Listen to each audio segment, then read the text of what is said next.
اخواتي وحبايبي، لا صوت يعلو فوق صوت الحديث عن مباراة القمة القادمة بين الاهلي والزمالك. النهاردة عندنا حلقة غير كل الحلقات هنتكلم فيها عن مباراة القمة بين الاهلي والزمالك اللي هتتلعب في استاد القاهرة يوم الاثنين اللي جاي ان شاء الله الساعة 9 مساء. مباراة هتكون قوية جدا. الحلقة دي هتكون مختلفة عن كل الحلقات. ليه الحلقة دي هتكون مختلفة؟ علشان هنتكلم في كل حاجة بتخص المباراة، حاجات هتعجب حضراتكم جدا. هنتكلم عن كل حاجه بتشمل المباراه، الغايبين والحاضرين في قائمه المباراه بين اللاعبين، مشوار الفرقتين في بطوله الدوري قبل المباراه، المدربين وارقامهم قبل مباراه القمه، سواء مدرب الاهلي عماد النحاس او مدرب الزمالك البلجيكي فيريرا. وهنتكلم عن فرص كل فريق في الفوز ومين عنده دوافع اعلى ان هو يفوز بالمباراه، وليه كل فرقه حاطه عينها على الفوز في المباراه. مبدئيا انا كراجل اهلاوي اتمنى ان شاء الله فوز النادي الاهلي بالمباراه، وهقول لحضراتكم في اخر الفيديو توقعاتي ان شاء الله اللي تكون بنسبه كبيره ان شاء الله المباراه. اولا التاريخ بينحاز ان النادي الاهلي دايما رغم تفوق الزمالك في الواقع الحالي على المستوى الرقمي اللي هو في الموسم ده، الزمالك متصدر الدوري جايب اهداف اكتر من الاهلي، يعني دفاعه اقوى من الاهلي، يعني هجومه اقوى من الاهلي، الدفاع بتاعه مستقبل اهداف اقل من الاهلي. ودي من النوادر التاريخيه لما الاهلي بيقابل الزمالك بيكون الزمالك متفوق فيه على الاهلي، لكن التاريخ بيمنح الاهلي افضليه واضحه وافضليه كبيره جدا ضد الزمالك. ليه؟ لان الفرقتين لعبوا مع بعض 130 مباراه، المباراه القادمه هتكون 131 في الدوري. لغايه دلوقتي الاهلي فاز في 59 مباراه والزمالك فاز في 30 مباراه، وانتهت 41 مباراه بالتعادل. طبعا مباراه قويه، مباراه وبرده الفرق مش كبير، يعني فرق تقريبا 30 مباراه طبعا، ويعني محتاج سنين عشان نادي الزمالك يعوض الفرق الكبير في الفوز ده. وعلى مستوى القيمه التسويقيه النادي الاهلي بيتفوق ايضا بشكل واضح. القيمه التسويقيه طبعا ده كل الكلام ده وفقا لموقع ترانسفير ماركت، القيمه التسويقيه للاعبي النادي الاهلي 38 مليون يورو مقابل 15.4 مليون يورو. دي قيمه نادي الزمالك. محمود حسن تريزيجيه من النادي الاهلي بيتصدر قائمة الأعلى بين لاعبي الفرقتين ب5 مليون يورو، يليه لاعب إمام عاشور لاعب الأهلي أيضا ب4 مليون يورو، لعيل لاعب أحمد مصطفى زيزو ب3.5 مليون يورو لاعب الأهلي أيضا. وبعد كده بيجي أليو ديانجو وأشرف بن شرقي بقيمة 3 مليون يورو لكل لاعب، ودول طبعا لعيبة النادي الأهلي، عشان كده في فروقات كبيرة جدا في القيمة التسويقية بين الفرقتين. ولكن في الزمالك في لاعب خوان الفينا الوافد الجديد هو الاغلى من حيث القيمه التسويقيه بين لاعبي نادي الزمالك بقيمه 1.5 مليون يورو. بعده على طول في لاعبين من فرقه نادي الزمالك، عدي الدباغ ونبيل عماد دونجا، كل واحد فيهم مليون فاصل 200 ألف دولار لكل لاعب، يعني مليون و200 ألف يورو لكل لاعب. النادي الأهلي بيسعى الفوز بالقمة لأسباب كتيرة، أولها عشان يضغط على الزمالك علشان صدارة الدوري. الزمالك متصدر وفوز الاهلي بيقربه بنسبه كبيره. الزمالك بيتصدر بطوله الدوري برصيد 17 نقطه، والاهلي في المركز الرابع برصيد 12 نقطه. مباراه القمه بين الاهلي والزمالك ما بتعترفش مين متصدر ومين بعيد عن الترتيب، هي مباراه قويه ولها حسابات خاصه عن كل مباريات الدوري. ولكن في نادي الزمالك بيسعى الفوز علشان عاوز يبعد بالصداره ويعمل فرق بينه وبين الاهلي، وتعويض اخر تعادل ليه اللي حصل في المباراه اللي فاتت قدام الجونه 1-1.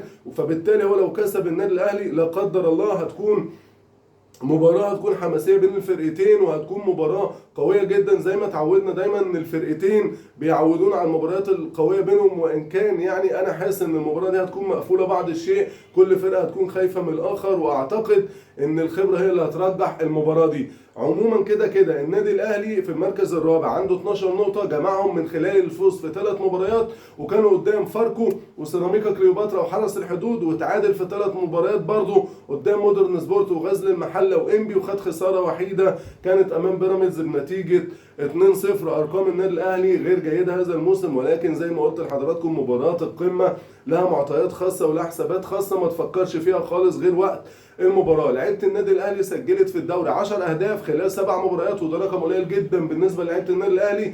استقبلت شباك النادي الاهلي 7 اهداف برضه في خلال 7 مباريات، وده معدل كبير جدا بيظهر ان النادي الاهلي عنده مشاكل دفاعيه بيعاني منها في بدايه الموسم، واتمنى يتجنبها في مباراه الزمالك، عشان النادي الاهلي في المباراه الاخيره دخل فيها هدفين امام حرس الحدود، وفي فرق سكواد ما بين حرس الحدود والزمالك. اتمنى النادي الاهلي يحافظ على الشكل الدفاعي في مباراه القمه. نادي الزمالك بيحتل صداره جدول ترتيب الدوري عنده 17 نقطه، جمعهم من خلال الفوز في 5 مباريات، فاز على سيراميكا كليوباترا وفاز على فاركو وعلى مودرن سبورت وعلى المصري البورسعيدي وعلى الاسماعيلي، كان في ديربي ولاد العم طبعا. تعادل الزمالك مرتين، اتعادل قدام المقاولين العرب بنتيجه سلبيه، تعادل سلبي 0-0، وتعادل بهدف مقابل هدف قدام فرقه الجونه، ودي كانت المباراه الاخيره قبل مباراه القمه. نادي الزمالك تلقى خساره وحيده في الدوري امام وادي دجله بهدفين مقابل هدف واحد، ولكن شتان الفارق ما بين هزيمه الزمالك امام وادي دجله وهزيمه الاهلي امام بيراميدز. بيراميدز فرقه مدججه بالنجوم وقويه ومنافس مباشر للاهلي في اخر 3 سنين. لعيبه نادي الزمالك سجلت في الدوري 12 هدف في 8 مباريات واستقبل 3 اهداف فقط. هجومه كويس جدا، دفاعه برضه استقبل 3 اهداف في 8 مباريات، ده شيء مميز جدا وده بيحسب للفرقه الحقيقه. فهنشوف هل هيقدروا يستمروا ويصمدوا في ماتش القمه ولا لا. نروح بقى المدير الفني عماد النحاس. عماد النحاس زي ما حضراتكم عارفين تولى تدريب فرقه النادي الاهلي بشكل مؤقت، طبعا عشان يخلف الاسباني خوسيه ريبيرو اللي رحل بعد سوء النتائج الفريق لما كان تحت قياده المدير الفني الاسباني. الاهلي لعب 3 مواجهات تحت القياده الفنيه للكابتن عماد النحاس، فاز في مباراتين منهم سيراميكا كليوباترا بهدف مقابل لا شيء و3 اهداف مقابل هدفين دي على فرقه حرس الحدود، وتعادل قدام فريق انبي 1-1. لعيبه النادي الاهلي تحت قياده الكابتن عماد النحاس سجلوا 5 اهداف، ممكن نقول في 3 مباريات يبقى شيء جيد، ولكن برضو النادي الاهلي عنده اكتر واكتر. واستقبلت شباك الاهلي تحت قياده عماد النحاس في 3 مباريات 3 اهداف، وده رقم سلبي جدا جدا للنادي الاهلي.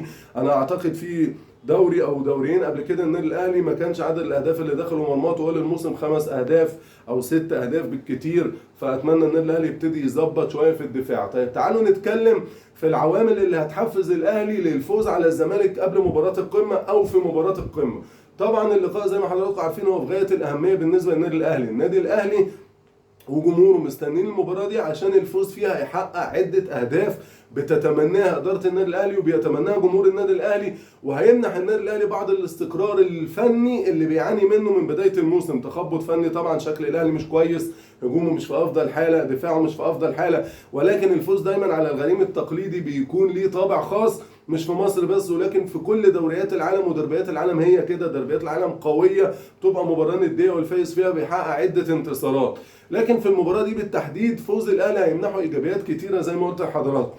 اهمها اول حاجه الاستقرار الفني للنادي الاهلي لحد ما يتم التعاقد مع مدير فني اجنبي عشان يمسك الفريق بدلا من خوسيه ريبيرو طبعا اللي رحل، وجه عماد النحاس بشكل مؤقت لغايه ما يسلم الرايه للمدير الفني الاجنبي الجديد. فهيكون هنا في استقرار فني، المدير الفني هيجي كسبان ماتش القمه، الفرق مش كبير بينه وبين المتصدر، فهيجي يشتغل باريحيه وبمزاج.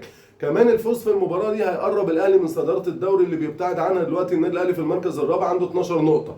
الحقيقه ان كمان لازم نحط في الاعتبار ان الاهلي خاض عدد مباريات اقل من نادي الزمالك. الزمالك عنده 17 نقطه، لعب 8 مباريات، الاهلي لعب 7 مباريات، والزمالك هيكون ستاند في الجوله ال 14 او هيكون باي في الجوله ال 14 مش هيلعب.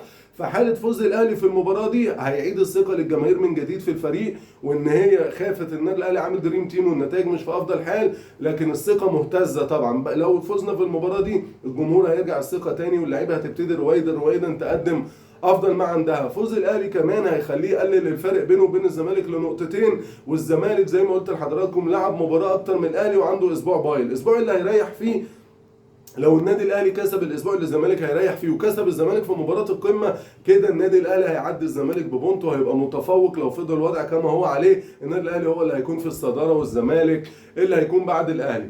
الحقيقه الكابتن عماد النحاس كمان بشكل شخصي بيسعى للفوز بالمباراه دي عشان دي اول مباراه قمه تحت قيادته الفنيه.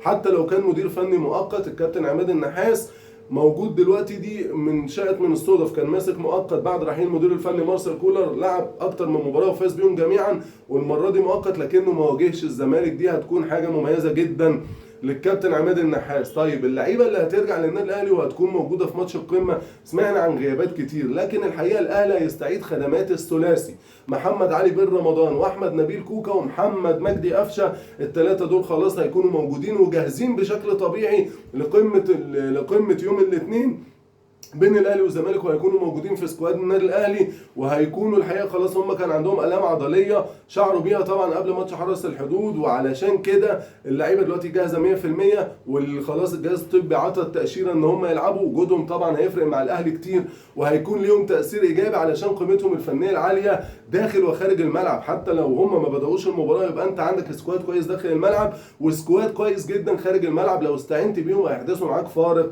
اثناء المباراه. ولكن الغايبين عن النادي الاهلي اشرف داري واحمد رمضان بيكهام وكريم فؤاد ومحمد شكري وامام عاشور بسبب الاصابه. ولغايه دلوقتي الموقف النهائي لاحمد سيد زيزو او احمد مصطفى زيزو ما تحددش. هو كان عانى من اصابه في العضله الضمه وابعدته عن المشاركه في اخر مباراتين للنادي الاهلي، كانت قدام سيراميكا كليوباترا وحرس الحدود.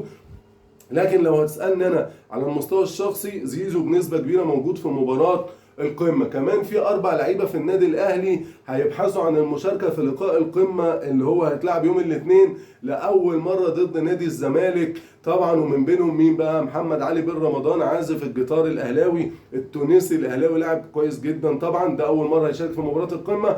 وايضا محمد شكري، ولكن محمد شكري في شكوك ان هو يكون موجود او مش موجود. واحمد سيد زيزو طبعا ده مش غريب عن مباريات القمه عموما، هو لعب مباريات قمه كتير قدام النادي الاهلي بتيشيرت الزمالك، ولكن المرة دي هيلعب بتيشيرت النادي الاهلي لو موجود، وهيكون ضد نادي الزمالك. وان كنت انا على المستوى الشخصي عندي احساس ان زيزو هيكون مفاجأة مباراة القمة، وهيكون ليه تأثير ايجابي في فوز الاهلي بالمباراة ان شاء الله، وهيشارك بشكل قوي. وانا ده توقعي، وان شاء الله اتمنى ان هو يكون صح طبعا، لان زيزو عنده دوافع شخصية وعنده دوافع معنوية هتخليه يطلع من بقه نار في الماتش ده. يعني زيزو هيكون موجود زي ما حضراتكم عارفين المناوشات اللي حصل بينه وبين جماهير الزمالك، جماهير الزمالك دائما الهجوم ليه، واللي حصل معاه لما نزلوا صورته من الملعب الخاص بالزمالك. وطبعا في بعض المشاكل والشكاوي في اتحاد الكوره، فدي هتدي دوافع للاعب زيزو ان هو يكون موجود في المباراه ويشارك ان شاء الله في انتصار النادي الاهلي. نخرج بقى من النادي الاهلي ونروح لنادي الزمالك. نادي الزمالك المدير الفني فيريرا هيخوض المباراه رقم 1 ليه مع نادي الزمالك قدام النادي الاهلي. فيريرا لعب مع الزمالك عموما في الاجمالي 14 مباراه، منهم 7 مباريات وديه و7 مباريات في بطوله الدوري. تمكن من الفوز او الزمالك فاز تحت القياده الفنيه للمدير الفني فيريرا 9 مواجهات، وخسر 3 مباريات وتعادل في مباراه وحيده، ده طبعا الودي مع الرسمي، 7 ودي و7 في بطوله الدوري. في المباريات الرسميه فيريرا طبعا لعب مع الزمالك او فاز مع الزمالك 5 مباريات وتعادل في مباراتين وخسر في مباراتين برضه. ولغايه دلوقتي هو متصدر الدوري وقائد الفريق ان هو بيعتلي جدول ترتيب الدوري، وطبعا دي حاجه مميزه ودوافع طبعا كبيره للمدير الفني ان هو يدخل المباراه مستعد بالشكل الكافي ليه. اكيد نادي الزمالك هو الثاني داخل ماتش القمه وعنده اهداف من المباراه. نادي الزمالك اكيد بيأمل في الفوز بالمباراه من اجل ان هو يحافظ على تصدره لقمه الدوري. طبعا دي حاجه هتفرق معاه جدا، وتوسيع الفرق مع النادي الاهلي، الفرق دلوقتي 5 نقط، في حاله فوز الزمالك لا قدر الله هيكون 8 نقط، او لو خسر الزمالك هيرجع لنقطتين. طيب وكمان عشان يعوض التعادل الاخير اللي عمله قدام الجونه، طبعا ده افقده نقطتين وخلى النادي الاهلي يقرب شويه، خلى دوافع الاهلي اعلى شويه من دوافع الزمالك.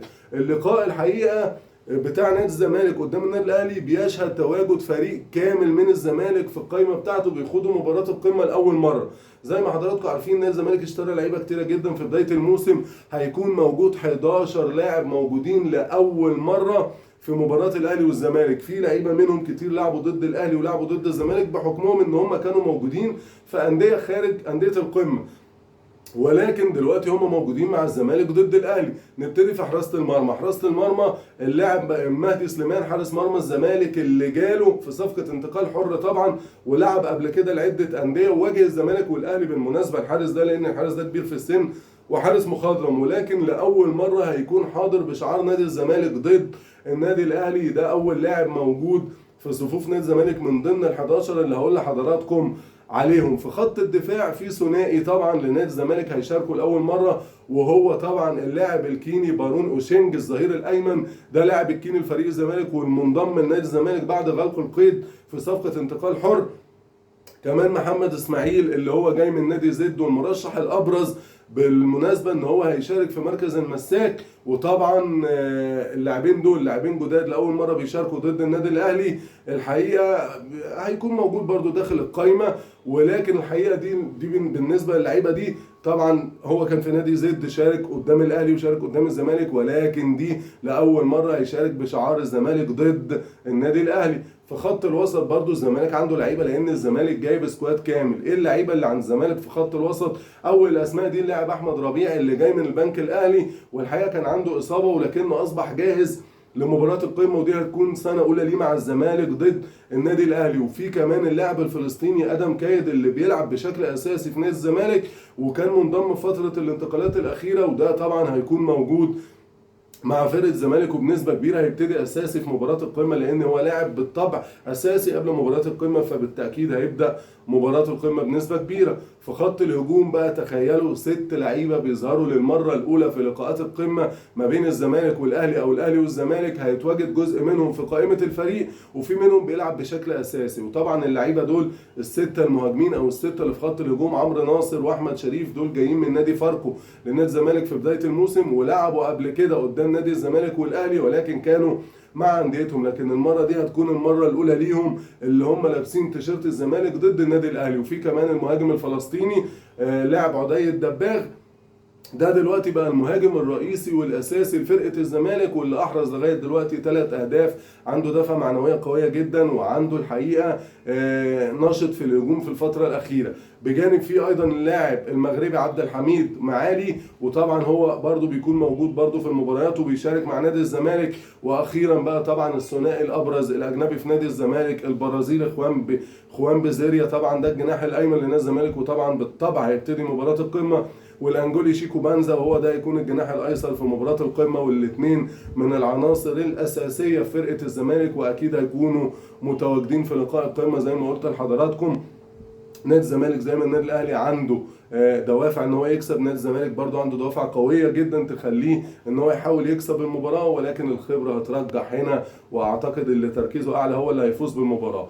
الزمالك بيتفوق على الاهلي في الدوري دفاعيا، طبعا زي ما حضراتكم عارفين انا قلت لحضراتكم الزمالك ما استقبلش غير 3-4 اهداف بعد مرور 8 جولات، وده تاني اكتر الانديه من حيث الصلابه الدفاعيه في بطوله الدوري هذا العام. اعتقد اقوى فرقه هي البنك الاهلي عندها 3 اهداف في مرماها، وفي المقابل بقى النادي الاهلي استقبل 8 اهداف وده رقم كبير جدا جدا، وده بيدل على معاناه الفريق او فرقه النادي الاهلي من مشاكل دفاعيه كتير. اتمنى يا رب ان المشاكل دي ما تكونش موجوده في مباراه القمه والدفاع ما يكونش بتاعنا مفتوح زي اللي شفناه في ماتش حرس الحدود. على المستوى الهجومي نادي الزمالك بيتفوق ايضا زي ما قلت لحضراتكم، لاعبو نادي الزمالك سجلوا 12 هدف ولكن مهاجمو النادي الاهلي سجلوا 11 هدف، يبقى الزمالك متفوق من الناحيه الهجوميه والناحيه الدفاعيه، وده قبل مباراه القمه، ودي دوافع كبيره كمان بتدي دفعه لنادي الزمالك ان انا متفوق في كل شيء. فهل يا ترى هيتم التفوق لما بعد مباراه القمه ولا النادي الاهلي ولاعيبه النادي الاهلي راي اخر وهيكون ليهم طبعا عاوزين يكسبوا المباراه، هيكون ليهم فعل بقى داخل الملعب مختلف، هو ده اللي احنا هنشوفه. زي ما قلنا في عوامل بتساعد الاهلي على الفوز بالمباراه، برضو في عوامل بتحفز نادي الزمالك للفوز على المباراه طبعا، والزمالك عنده عده اهداف من المباراه دي بيحاول يسعى ليها، وعده اهداف هو مركز عليها علشان يدخل المباراه يحاول يفوز بالمباراه، وان هو بياخد نقط المباراه دي بيحاول يخطفها عشان بيستغل عدم الاستقرار الفني او بيحاول بقى يستغل عدم الاستقرار الفني اللي بيعيشه النادي الاهلي دلوقتي، واللي من فتره قصيره جدا اعلن طبعا رحيل المدير الفني بتاعه وتكليف عماد النحاس ان هو يقوم مدير فني مؤقت. فده طبعا هنا بيبقى فيه هزه فنيه وعدم استقرار فني للنادي الاهلي. هل الزمالك هيقدر يستغلها ولا لا؟ هو الزمالك اكيد هيلعب على النقط دي علشان الاهلي دلوقتي مش في افضل حالاته، ولكن زي ما قلت لحضراتكم مباريات القمه لها معطيات ولها شكل اخر، ما تضمنش ممكن فرقه تبقى مش جيده طوال البطوله في ماتش القمه تقلب وتختلف ويبقى الوضع مختلف. الزمالك برضو زي ما قلت لحضراتكم هيحاول يفوز وهيلعب بكل ما عنده علشان يحافظ على صداره الترتيب. طبعا زي ما قلت لحضراتكم الزمالك لو فاز على النادي الاهلي لا قدر الله الفارق هيوسع بينه وبين النادي الاهلي، وده بيدي اريحيه لنادي الزمالك، لان الانديه القمه يا جماعه ما بتركزش مع الانديه اللي هي مش منافسه لسبب كتير حتى لو كان موجود قريب منهم، لكن الانديه دي ما عندهاش نفس طويل غير الاهلي والزمالك، ودخل معاهم في الخط نادي بيراميدز. الزمالك برضو زي ما قلت لحضراتكم المباراه الاخيره التعادل مع الجونه دي كانت حاجه سلبيه بالنسبه له، قللت الفارق بينه وبين الاهلي وخسرته نقطتين، عاوز يرجع الفرق يوسع تاني فلازم يفوز على النادي الاهلي. وكمان الزمالك لو كسب مباراة الاهلي هيبقى في حالة ثقة من جانب الجماهير، بالاخص ان في الفترة الاخيرة كانت الجماهير حابة الفرقة بشكل كبير وموجودة بشكل مكثف في المباريات عشان شايفة فرقة الزمالك بتحاول تكسب وبتسعى وبتجتهد الى اخره، فطبعا دي اهداف نادي الزمالك من المباراه، فهل يا ترى هيقدر يوصل ليها؟ شاركوا معايا في الكومنتات وقولوا لي توقعاتكم في الكومنتات، وانا لسه هكلم حضراتكم في نهايه الفيديو عن توقعي الشخصي للمباراه. غيابات الزمالك قدام الاهلي في الدوري، طبعا الزمالك عنده غيابات زي ما الاهلي عنده غيابات. اولا هيغيب عن الزمالك عمر جابر واحمد ربيع ومحمود جهاد بسبب الاصابه، وان لم يكن محمود جهاد قد يكون قريب بعد الشيء ان هو يدخل قائمه المباراه، وبنسبه كبيره برضه يعني 60 غير موجود 40% يكون موجود. ولكن الزمالك طبعا هيستعيد خدمات اللاعب البرازيلي بيزيريا والمغربي محمود بنتايج، طبعا غابوا عن اللقاء الجوله اللي فاتت قدام الجونه بسبب تراكم البطاقات. طبعا زي ما حضراتكم عارفين هم خلصوها كده بالبلدي عشان يكونوا موجودين في ماتش القمه. وكمان هيكون بيلعب اللاعب محمود حمدي الونش، طبعا ده كان واخد عقوبه الايقاف 3 مباريات من جانب رابطه الانديه علشان كان الكارت المباشر اللي خده، وطبعا غاب عن مباراه المصري والجونه ومودرن سبورت، ولكن هيكون متاح للمشاركه قدام الاهلي. وعن النصيحه الشخصيه نادي الزمالك لو اشرك الونش في هذه المباراه هيكون عبء على فرقه نادي الزمالك، لانه بعيد عن حساسيه المباريات. 3 مباريات دي صعبه جدا على لاعب مدافع. نروح بقى الموضوع مهم جدا عن طبعا ايه بقى مدربين نادي الزمالك الاجانب اللي لعبوا مع نادي الزمالك قدام النادي الاهلي في اول مباراه ليهم في بدايه الالفيه الحاليه، يعني من اول سنه 2000. المدربين اللي جابهم الزمالك ومدى هل هم نجحوا مع نادي الزمالك ضد الاهلي في اول مباراه ولا لا؟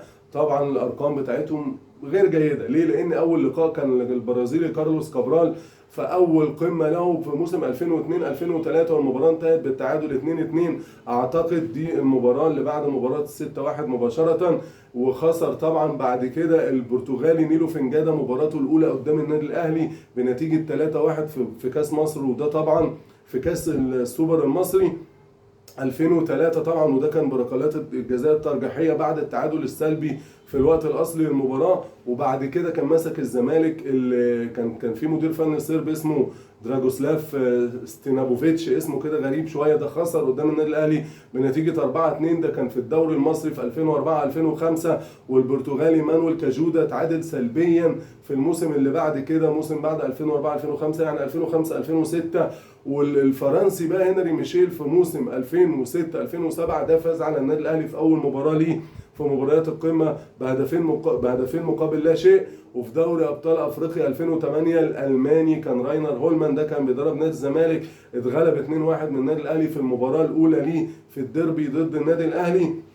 الحقيقه الارقام تحس ان الهزيمه اقرب منها للانتصار والتعادل، وده بيدل على خيبات امل في المديرين الفنيين الاجانب اللي مسكوا الزمالك في اول مباراه ضد النادي الاهلي. بعد كده النادي الاهلي مع الزمالك تعادل سلبيا. السويسري طبعا ميشيل دي كيستال اللي كان بيدرب نادي الزمالك في وقتها اتعادلوا في الدوري المصري سلبي، كان في 2008 2009. والبرازيلي طبعا جورفان فيريرا طبعا في المدير الفني كان جيد جدا مع نادي الزمالك، اتعادل 1-1 في اول لقاء ليه في دوري ابطال افريقيا سنه 2012. كان اول لقاء ليه على القياده الفنيه وكان في مواجهه النادي الاهلي. والبرتغالي جوسفالدو فيريرا ده برده كان بيدرب نادي الزمالك، اتغلب بهدفين مقابل هدف واحد قدام النادي الاهلي.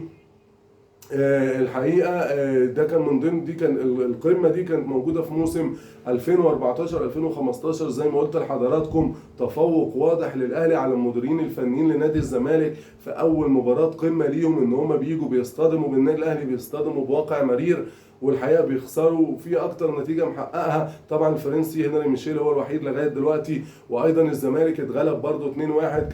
كان اوجستو اناسيو المدير الفني البرتغالي كان في الدوري المصري 2016 2017 اول مباراه قمه ليه اتغلب برضه 2-1. وبعد سنتين برضه كان في نتيجه التعادل السلبي في مباراه القمه في الدوري 2018 2019. كان طبعا السويسري كريستيان جروس ده اللي كان ماسك نادي الزمالك، وفي نفس الموسم خسر الزمالك بقياده ميتشو لو تفتكروا، كان خسر 3-2 قدام الاهلي في كاس السوبر المصري. كانت مباراه جيده جدا وكانت مباراه قويه الحقيقه. ولكن الزمالك برضو خد كاس السوبر المصري 2020 وكان المدير الفني الاجنبي باتريس كارتيرون طبعا الفرنسي اللي كان بيدرب النادي الاهلي ودرب نادي الزمالك. تفوق على النادي الاهلي في اول قمه ليه، ودي كانت بركلات الجزاء الترجيحيه بنتيجه 4-3 بعد انتهاء الوقت الاصلي للمباراه بالتعادل بدون اهداف. الحقيقه او الزمالك ابتدى نسبيا يقرب، مدير فني كسب وماتشين 3 تعادل، فابتدت العمليه تقرب شويه.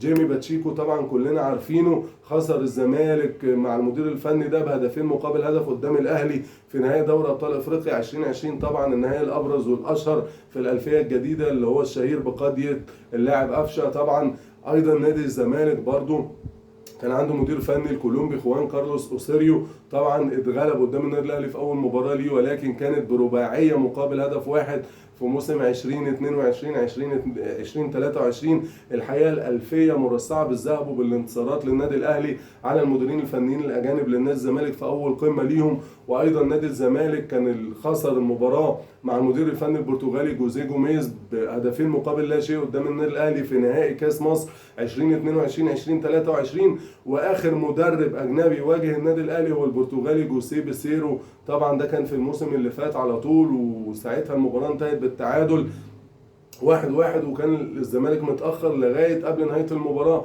بحاجات بسيطه، ووقتها نادي الزمالك ادرك التعادل وقدر ان المباراه تخلص بنتيجه التعادل. المباراه اللي هتلعب يوم الاثنين لجنه الحكام او عندنا في رابطه الانديه استقرت بشكل كبير على طاقم تحكيم هيكون من اسبانيا، طاقم تحكيم قوي جدا، طاقم تحكيم انا الحقيقه يعني عمال اشوف كل الحاجات المكتوبه والمرئيه، الاخبار كلها والسوشيال ميديا، مش عارف في بعض الهجوم او تخوف من الحكم، انا بالعكس خالص. الحكم اسمه اليخاندرو مونيز وده الحلو جدا على النادي الاهلي لانه ادار مباراه الاهلي والزمالك اللي انسحب فيها الزمالك 2024. طبعا زي ما حضراتكم عارفين الحقيقه المدير الحكم ده حكم صغير السن عنده 34 سنه، وفي الموسم الحالي اللي احنا مبتدينه لعب في الدوري الاسباني 4 مباريات، وكان في برضه مباراتين في دوري ابطال اوروبا. هو اجمالي المباريات بتاعته ادار مباراتين في اسبانيا ومباراتين في دوري ابطال اوروبا. الحقيقه بقى اللي انا مستغربه ان هو في 4 مباريات فقط اشهر 14 بطاقه صفراء و3 بطاقات حمراء، وده طبعا بيقول ان هو حكم بطاقات سواء صفراء او حمراء، واحتسب ركلتين جزاء في خلال 4 مباريات فقط. وعلى مدار مشواره التحكيمي برضه مطلع انذارات، كميه انذارات كتيره جدا، لعب 77 مباراه، دي على مدار مشواره التحكيمي، هو لسه صغير في السن زي ما قلت لحضراتكم. اشهر 382 كارت اصفر و26 كارت احمر، واحتسب 26 ركله جزاء، ده في 77 مباراه. ده بيدل ان هو ما بيتسهلش، بيدل ان هو سريع اشهار البطاقات وسريع احتساب ركلات الجزاء. الزمالك طبعا بقى في معلومه كده على الماشي غريبه شويه، الزمالك بيفاضل بين التيشيرت الثاني والثالث علشان يلعب بيه قدام الاهلي لاول مره احنا بنشوفها في التاريخ، نادي يقرر يستغني عن الهويه بتاعته التيشيرت الاصلي عشان كل ما يلعب بالتيشيرت الاساسي قدام الاهلي بيخسر. ودي شفناها من ايام مرتضى منصور رئيس نادي الزمالك. نادي الزمالك بطل قدام الاهلي يلعب بالتيشيرت الابيض ابو خطين حمر عشان دايما بيكون خاسر في نهايه المباراه. نروح بقى لتوقعي الشخصي في المباراه. توقعي الشخصي المباراه هتكون صعبه بين الفرقتين لاسباب كتيره، وكل فريق خايف يخسر من الفريق التاني عشان دي هتكون مباراه طبعا اللي هيكسب هيقرب، والزمالك لو كسب هيبعد، فهتكون مباراه فيها حظر دفاعي وهتكون مباراه مقفوله جدا. علشان كده توقعاتي في المباراه دي ان شاء الله هيكون فوز النادي الاهلي بفارق هدف، سواء النتيجه 1-0 او 2-1 في المباراه. ده التوقع بتاعي ان شاء الله. ان شاء الله اكلمكم بعد المباراه، وان شاء الله نبارك لبعضنا كاهلاويه بفوز النادي الاهلي واقترابه من قمه نادي الزمالك، والنادي الاهلي هيقترب من القمه ان شاء الله بشكل كبير. بكده هتكون خلصت حلقتنا. لو عجبتك الحلقه ما تنساش تدوس لايك ومشاركه للفيديو. اشوفكم في فيديو جديد باخبار جديده ان شاء الله. سلام.